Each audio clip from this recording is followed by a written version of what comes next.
my God!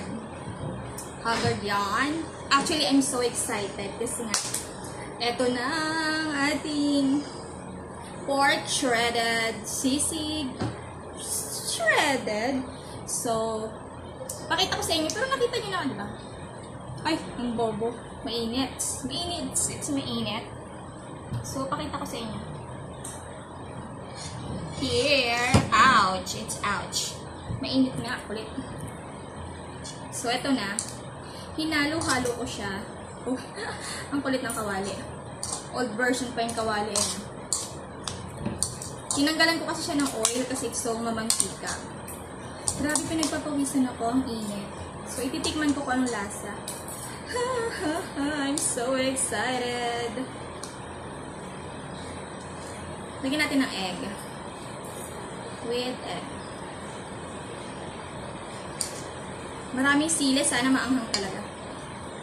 1, 2, 3. Charot. Ayan, tingnan nyo siya. Ito na.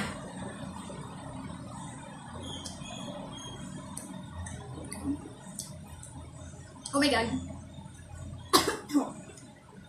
Makaginam kayo pa. Oh my God, ang sarap. Kaso ang anghang talaga. OMG. Dito na nagplato sa kawali. Titikman ko lang. Sarap.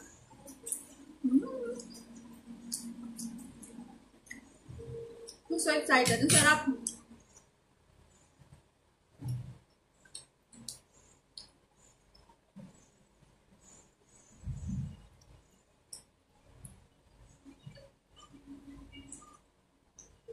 Maanghang na medyo maalat. Pero masarap. Ang anghang. Sumasakit lalo ang dila ko. Ito na.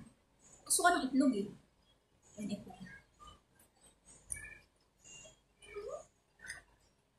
Ang sarap.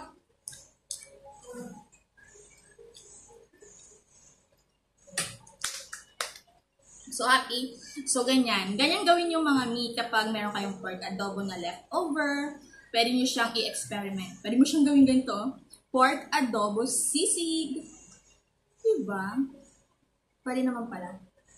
Bye-bye! Thank you, thank you!